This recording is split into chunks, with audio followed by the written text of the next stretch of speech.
साथियों नमस्कार, मैं राम प्रताप सिंह कुशवाहा। हमारे चैनल ज्ञान एंड नॉलेज में आप सबका स्वागत है, अभिनंदन है, वेलकम है, सुस्वागतम। और आज की परिचर्चा का विषय तो है वास्तव में प्रभु श्री राम और साथ में है अभय दान। अभय दान की परिचर्चा आज लोकतंत्र के काल में सुनिए और प्राचीनता को भी सुनिए। और वास्तव में दुनिया का अगर सबसे बड़ा दान कोई अगर है तो वो अभय दान है। और उसकी भूमिका मैं आज आपको बता रहा हूँ कि उसकी भूमिका में कितने जांबाज लोग समर्पित हैं, जो वास्तव में यदि आप पाएंगे इस भीषण सर्दी में ही उनकी सबसे बड़ी दिनचर्या होती है, वो खाना बदोश की तरह जीवन जीते हैं। आज इस मानव अधिकार की दुहाई देने वाले में कोई मानव अधिकार उन खाना बदोश लोगों के बारे में नहीं सोच रहा है। और यदि हम उन्हें जब प्यार से पुकारते हैं तो वो ना पुरुष लिंग में है ना स्त्री लिंग में है, एक ये भी विशेष बात है। और उनके बगैर समाज की आज प्रबंध तंत्र की हम कल्पना भी नहीं कर सकते। उनके बगैर इतना बड़ा आयोजन आज अयोध्या में हो रहा है, लेकिन अगर वो एक मिनट के लिए शांत हो जाएं तो पूरा आयोजन तहस नहस हो सकता है और प्रबंध तंत्र ही पूरा बिगड़ सकता है। चाहे जितना बड़ा मैनेजमेंट लगा हो, चाहे माननीय प्रधानमंत्री जी ही आके खड़े हो जाएं मैनेजमेंट के लिए, वो भी नहीं कर सकते, क्योंकि उनका मैनेजमेंट भी वही शक्तियां करती हैं जो खाना बदोश जीवन जी रही होंगी आज इस महान ड्यूटी में।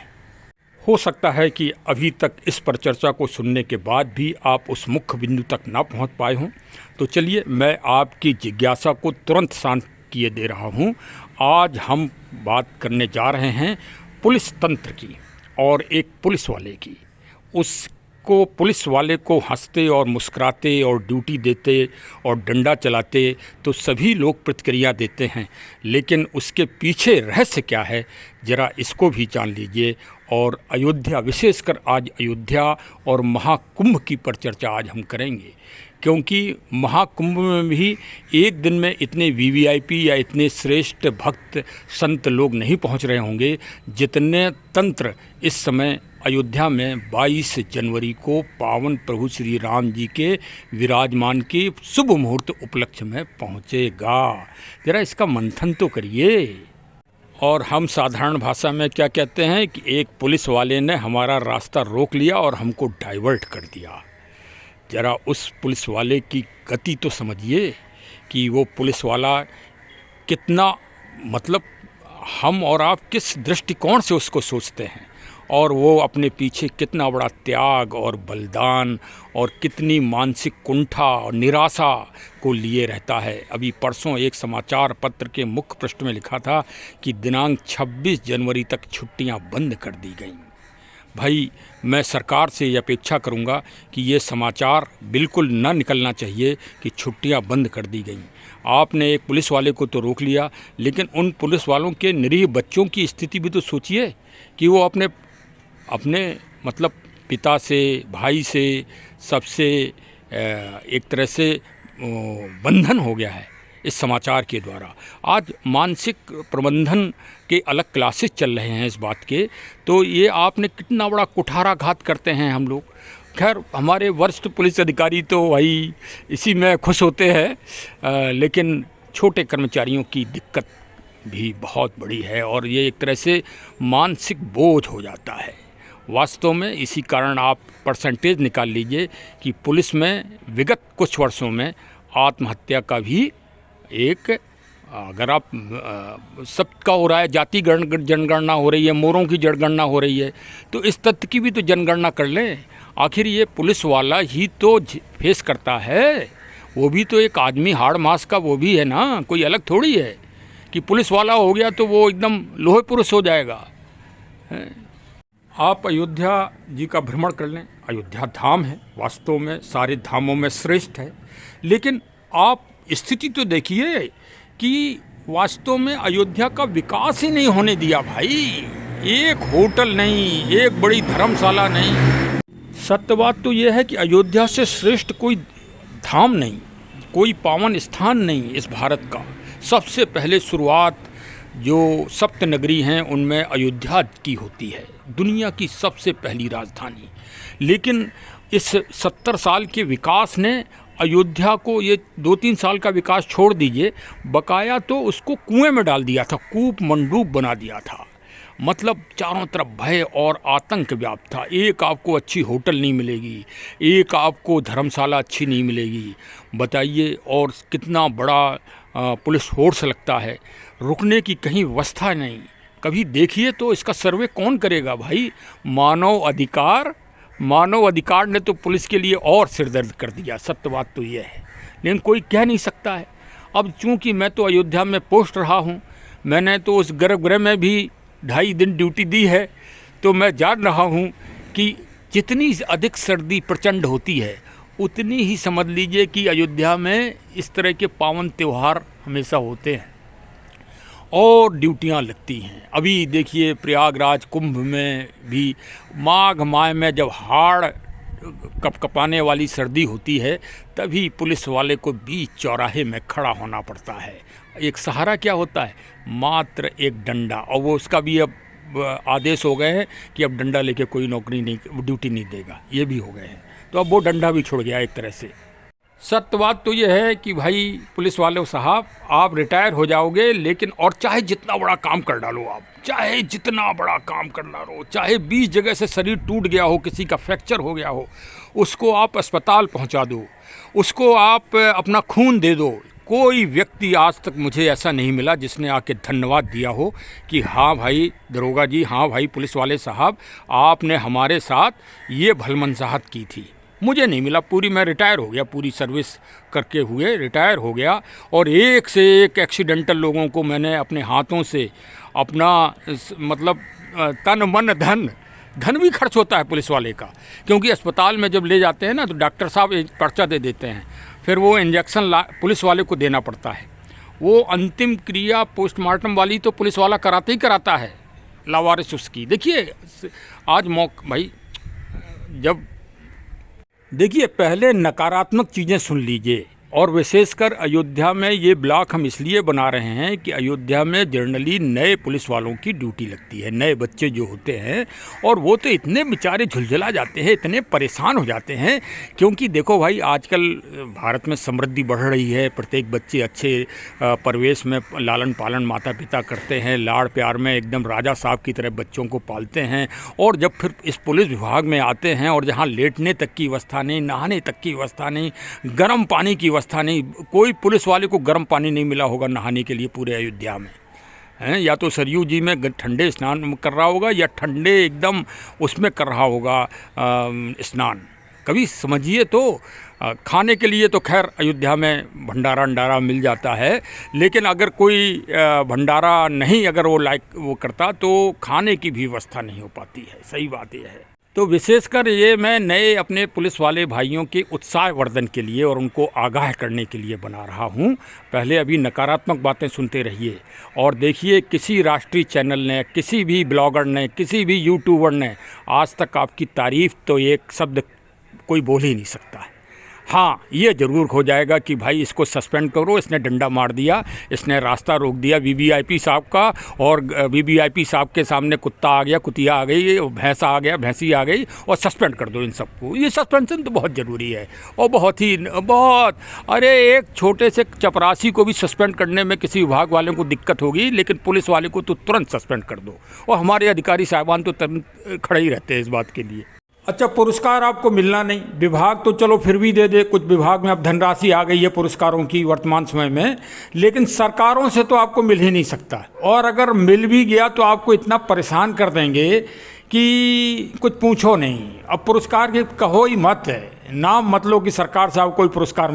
और प्रमोशन भी नहीं मिल सकता है। प्रमोशन तो एक तो ये हमारे वरिष्ठ अधिकारी नहीं मिलने देते हैं, एक ना एक मिसकंडक्ट आपको लगा देंगे जिससे आप उनके पीछे पीछे दौड़ते रहो। और फिर किसी तरह अगर सरकार में आपका मामला प्रसंग चला गया तो वहाँ भी कोई सुनने वाला नहीं है आपकी।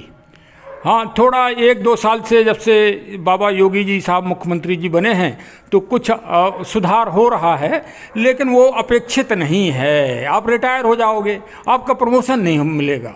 हाँ, कोर्ट में चक्कर लगा लो, हज़ारों रुपए अपनी तनख्वाह से खर्च कर दो, प्रमोशन आपको नहीं मिलना है। आपको क्या मिलना है? सस्पेंशन। चलिए, ये तो नकारात्मक पक्ष आपने सुना, अब सकारात्मक पक्ष अपना सुनिए कि आप कितने बड़े महान पुण्य कर्मों के प्रतिफल आपको मिलने जा रहा है। तो ये अभी तक आप पुलिस वाले भाइयों ने, आप लोगों ने नकारात्मक पक्ष अपना सुना और नकारात्मक स्थिति देखी है, लेकिन नहीं उतने ही उत्साह से अब सकारात्मक दृष्टिकोण अपने सुनिए। आप वो जांबाज हैं, आप वो योगी हैं, आप वो पराक्रमी व्यक्ति हैं कि आप किसी की चिंता नहीं करते कि कोई आपको धन्यवाद दे या कोई आपको सम्मान दे। आप अपनी कर्तव्य की बलवेदी पर चढ़ जाते हैं, चाहे घनघोर सर्दी नहीं, बर्फ़ के अगर गोले भी गिरने लगें तो मैंने देखा है कि पुलिस वाले अपनी ड्यूटी से हिलता नहीं है। अरे हमको आज गर्व है अपने पुलिस विभाग के ऊपर। इस दुनिया में बहुत सारे दान हैं, कोई धन का दान देता है, मतलब पैसे का, कोई सोना चांदी का दान देता है, कोई गौ दान देता है, कोई पशु दान देता है, विभिन्न तरह के दान हैं, एक से एक श्रेष्ठ दान है। कोई नदियों के किनारे देता है, पावन गंगा जी के किनारे देता है, अन्य जगह देता है। लेकिन हम सब पुलिस वाले क्या देते हैं दुनिया को? हम देते हैं अभय दान, जो इस दुनिया का सबसे बड़ा दान है। और वो अभय दान देने के लिए आपको ये दुनिया का सबसे बड़ा समारोह आपको मिल रहा है। इसको आनंद से अपने कर्तव्य पालन के साथ, अपने उत्तरदायित्व का पालन के साथ, आपकी अपने विभाग की गरिमा को बढ़ाने के साथ आप इसे पूरे तन मन से करें। ये आपको कितना बड़ा सौभाग्य है कि आप पीढ़ियों दर पीढ़ी इस समारोह का वर्णन कर सकेंगे, विश्लेषण कर सकेंगे कि प्रभु श्री राम जी के विराजमान में 22 जनवरी 2024 के पावन शुभ मुहूर्त में हम उस महान समारोह में मौजूद थे। बस आपको करना यह है कि जो भी भक्त, जो भी जनता के लोग आएं और जो विशेषकर वृद्ध हों, असहाय हों, उनकी सेवा करिए विनम्रता के साथ। और विनम्रता सीखिए पवन पुत्र श्री हनुमान जी से। जाइए एक बार हनुमानगढ़ी जी के दर्शन करिए, वो 76 सीढ़ियाँ दौड़ के चढ़िए एकदम से। आपका सारा अहंकार दूर हो जाएगा, आपका घमंड दूर हो जाएगा। और फिर श्री राम स्थली, राम जन्मभूमि, जहाँ पावन विग्रह विराजमान हो रहे हैं, उस पावन गर्भगृह की परिक्रमा करिए। कम से कम 7 परिक्रमा तो कर ही डालिए, चूकना मत। आपको अद्वितीय, अकल्पनीय, अखंडनीय मौका मिला है। ये ईश्वर के द्वारा ही प्राप्त है। आप उस जन्म में जब भगवान राम जी होंगे त्रेता युग में, तब आप किसके जांबाज सैनिक होंगे मालूम आपको? नहीं मालूम, मैं याद दिला रहा हूँ। आप सुग्रीव जी की सेना में शामिल होंगे और पवन पुत्र श्री हनुमान जी महाराज आपके महान सेनापति होंगे। और इस तरह आप समझ लीजिए कि आप कितने बड़े सैनिक हैं, क्योंकि ये सिद्धांत है, गीता भी इस बात को कहती है कि आत्मा अजर और अमर है। और ये आपके बड़े पुण्य और प्रताप का फल है कि आप दिनांक 22 तारीख को शुभ मुहूर्त में पावन अयोध्या में होंगे। इतने अपनत्व, इतनी विनम्रता, इतनी शिष्टाचार से अपनी ड्यूटी दीजिए कि लोगों के दिल बाग बाग हो जाएं और आपकी आत्मा को आनंद प्राप्त हो। अब देखिए, 2-3 बातों का ध्यान रखिए। अपने स्वास्थ्य का ध्यान रखिए, मास्क का उपयोग ज़रूर करिए, क्योंकि इसमें कई बाहरी विदेशी लोग भी आएंगे। और महामारी से सावधानी रखिए और उसी तरह से उपयोग करिए जिस तरह से आपने कोरोना काल में अपनी व्यवस्था की। और पूरे भारत में आपने अखंड रूप से कोरोना को हराया है। सबसे बड़े जांबाज खिलाड़ी आप ही हैं। 2 लोग पूरे कोरोना काल में, अगर भारत सरकार को नमस्तक होना चाहिए 2 लोगों को, एक पुलिस वाले का और एक स्वास्थ्य विभाग में डॉक्टर साहिबान का। ये 2 ही व्यक्ति दिखाई दिए, चाहे जितने विभाग हों। अरे हमारे तो कई बड़े, जिनके ऊपर हमें बड़ा फ़र्क होता है, उन्होंने बैठ के तनख्वाहें लिए हैं। 1.5 2 लाख रुपया तनख्वाहें बैठ के, घर में बैठ के लिए हैं सरकार साहब। और इन दोनों विभागों के लिए आप कोई विशेष ध्यान रखते ही नहीं, चाहे राज्य सरकार हो चाहे भारत सरकार हो, कोई नहीं। अरे पेंशन तक 2-2 3-3 साल बाद मिलती है। रोज़ आता है रिटायर वाला पुलिस वाला, तब पेंशन मिलती है। उसके सबसे बड़े उदाहरण हम ही हैं। मैं तो इस माध्यम से कहूँगा कि भाई, भारत सरकार, उत्तर प्रदेश सरकार, श्री रामचरितमानस को पढ़िए और पढ़ने के बाद आपने पक्षीराज जटायु जी की स्थापना तो कराई है, लेकिन प्रेरणा लीजिए कि इन जांबाज लोगों को जो राष्ट्र के प्रति समर्पित हैं, देश सेवा के प्रति समर्पित हैं, गृह विभाग में भी, विदेश विभाग में भी, सीमा पे भी रक्षा करते हैं, घर में भी रक्षा करते हैं, हर जगह समर्पित रहते हैं। सबको एक हाथ से मत हाँकिए। कई बहुत समर्पित पुलिस वाले हैं जो किसी से समझौता नहीं करते, करोड़ों रुपया की रिश्वत ठुकरा देते हैं और हत्या ऐसे जुर्म में चालान करते हैं जिसमें आदमी सर्वस्व निछावर करने को तैयार होता है कि हाँ सब ले लो, साहब हमें बचा दो। और लेकिन फिर भी पुलिस वाला अपनी विवेचना में हिलता डुलता नहीं है। सबसे ज़्यादा ईमानदार पुलिस वाला है साहब।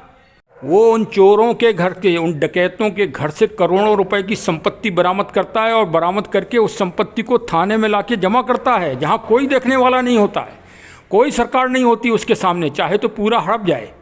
चोर मौसेरे भाई, अगर चोर से हम साठ गांठ कर लें और लाके पूरा माल हजम कर लें तो कौन देखने वाला है। लेकिन नहीं, पुलिस वाला ईमानदारी से काम करता है। उन ईमानदार लोगों की कद्र होना चाहिए, उनकी कद्र नहीं हो रही है, यही कष्ट है। अरे सोचिए तो, अभी महाकुंभ आएगा और ये 7 दिन कितनी पुलिस परीक्षा देगी, कितनी बड़ी ड्यूटी देगी इस भयंकर सर्दी में, जहाँ रजाई से अगर एक हाथ उंगली बाहर निकल जाए तो जाम हो रही है, वहाँ पर पुलिस वाला रात दिन 24 घंटे ड्यूटी देगा। जरा इस परिकल्पना को सोचिए तो भाई, कोई भी मान्यवर लोगों, कब सोचेंगे आप लोग। मैं तो यही आग्रह करूँगा सरकारों से कि भाई इन उत्साहवर्धन करिए, इनका वेतन में भी थोड़ी बहुत वृद्धि करिए। हाँ, ऐसी बात नहीं है भाई, इनके समर्पण को भी देखिए। और जो कोई गलती करता है तो उसको भाई विभागीय रूप से जो भी दंड मिलता है वो मिलना चाहिए, वो तो अलग बात है। लेकिन आप श्रेष्ठ पुलिस वालों को विशेष, मैं अपने महानुभावों से, अपनी महान जनता से भी अपेक्षा करूँगा कि हमारे पुलिस वाले भाइयों का उत्साहवर्धन करें, उनको सहयोग करें, उनका कहना मानें, बेफालतू का जो है हुज्जत ना करें। क्योंकि वो जो आदेश मिलता है, और आदेश आजकल वायरलेस सेट पे, मोबाइल पे मिलते हैं, आपको नहीं मालूम कि क्या आदेश उनको दिया गया है, उसका पालन करें और इस महानतम विश्व के सबसे बड़े समारोह को पूरी तरह से सफल बनाएं। और भाई पुलिस वाले भाइयों, इस बार आप दिल जीत लीजिए।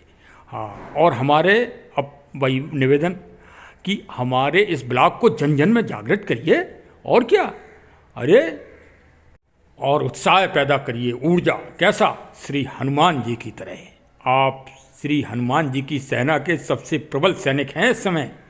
हाँ, ये आप सोच लीजिए कि श्री रामेश्वरम जी की स्थापना के बाद प्रभु राम जी ने समुद्र में सेतु बांधा था, तो वो आप सेतु हैं इस समय प्रभु श्री राम जी के और प्रबंध तंत्र के, अयोध्या के और उत्तर प्रदेश राज्य के प्रबंध तंत्र के आप मेरुदंड हैं। आप आज की तारीख में नल और नील हैं। ये कार्य कोई और नहीं कर सकता है। देखिए, भगवान राम जी की इतनी बड़ी सेना थी, लेकिन वो कार्य नल और नील ही कर सकते थे। तो आप श्रेष्ठ पुलिस वाले भाइयों, जो आप काम कर सकते हो वो इस समय कोई काम नहीं कर सकता। इस समय सिर्फ पुलिस वाला ही सबसे मजबूत स्तंभ है इस समारोह का। तो भाई चलिए, कोई बात विशेष ना हो पाए, बहुत जागरूकता रखिए, सबके आधार कार्ड चेक करिए, सबका आईडी चेक करिए और विशेष सक्रियता आपको रखना होगी इस विशेष समारोह में। और आप प्रभु राम जी के वास्तव में अनन्य भक्त हैं। और एक और कहावत, प्रबल भक्त के पाले पढ़कर ईश्वर को सिद्धांत बदलते देखा है। कुछ तथाकथित लोग विरोध भी कर रहे हैं, वो औचित्यहीन है। हाँ, अब भाई देखिए, लोग इतने प्रबंध करते हैं कि गंगा जी की बाढ़ में, अरे मैं जब हर हर गंगे होता है ना, तो सब जो है उसी में विलीन हो जाते हैं। न विरोध होता है, न कुछ होता है, सिर्फ एक ही आवाज़ निकलती है, हर हर गंगे। देखिए, समुद्र मंथन हुआ था या ना हुआ हो, लेकिन जब समुद्र मंथन का जो प्रसंग है वो सबसे बड़ा प्रेरणात्मक है कि उस समय देव और दनुज ने देवासुर संग्राम किया, इतना बड़ा संग्राम किया, लेकिन जब अमृत मिलने का नंबर आया और असुरों को बताया देवताओं ने कि भाई देखिए अमृत मिलेगा समुद्र मंथन से, मैं हर प्रसंग में कहता हूँ, समुद्र मंथन का हमारे अधिकतर ब्लॉक में आपको विवरण मिलेगा। तो सारे वो दैत्य जो एकदम विरोधी थे वो भी एक हो गए। किसके लिए? अभीष्ट की प्राप्ति के लिए, अमृत की प्राप्ति के लिए। तो वही राम जी अपने विराजमान हो रहे हैं। राम जी स्वयं संघर्ष करके विराजमान हो रहे हैं, किसी का एहसान नहीं है। कोई धोखे में ना रहे, कोई नेताजी या कोई बड़ी पार्टी ये सोचे कि हमने राम जी को हम विराजमान करवा रहे हैं। अरे भाई, माननीय सर्वोच्च न्यायालय के आदेश का पालन हो रहा है, उसमें कौन सी बात है। सब माननीय सर्वोच्च न्यायालय ने आदेश दिया और पक्ष और विपक्ष ने खूब बहस की वहाँ पे। एक से एक करोड़ों रुपए वकीलों के ऊपर खर्च किए गए और 5-5 जज साहबानों ने निर्णय दिया। तो प्रश्न चिन्ह किसका? अरे, और उसके वादी कौन है? वादी स्वयं श्री राम लला जी हैं। जो भी भक्त अयोध्या में समारोह में शामिल हों वो एक ही नारा लगाएं, श्री राम लला जी की जय। और अगर उससे थोड़ी कमी आपको लग रही हो तो दूसरा नारा लगाओ, जय श्री हनुमान लला जी की। और अब हमारा चैनल सब्सक्राइब कर लो और बेल आइकन की बटन दबा दो, जिससे आपके पास नोटिफिकेशन इसी तरह के मिलते रहें, प्रेरणात्मक, मोटिवेशनल्स। और हमारे कोई ऐसा नहीं है कि हम कोई वैसी मोटिवेशनल हो। हम तो भाई जो सादा और विचार होते हैं उन्हीं को संकलित करके ये मैं बना देता हूँ। वास्तव में हमारे पुलिस वाले भाइयों का कोई उत्साहवर्धन नहीं कर रहा है। वास्तव में उत्साहवर्धन और मनोबल बढ़ाने की इसमें बहुत ज़रूरत है, क्योंकि ये एक ऊर्जा है, यही मनोविज्ञान है और यही मोटिवेशनल है और यही बहुत ज़रूरी है। अगर मनोबल ऊंचा रहेगा, ऊर्जा रहेगी। जामवंत के बचन सुहाए, सुन हनुमंत हृदय अति भाई। हनुमान जी सबसे युवा हैं और जामवंत जी सबसे वृद्ध हैं। मैं रिटायर्ड पुलिस वाला हूं। मेरा नाम तो पहले मैंने बता ही दिया, राम प्रताप सिंह कुशवाहा मेरा नाम है। मैं आपके लिए जामवंत सरीखा हूं। तो चलिए भाई, जुड़ जाइए। और क्या करना है? सुंदर बनाना है श्री राम जी के समारोह को, फिर तो सुंदरकांड होगा ही होगा। जय श्री राम जी, जय राम लला जी की जय हो।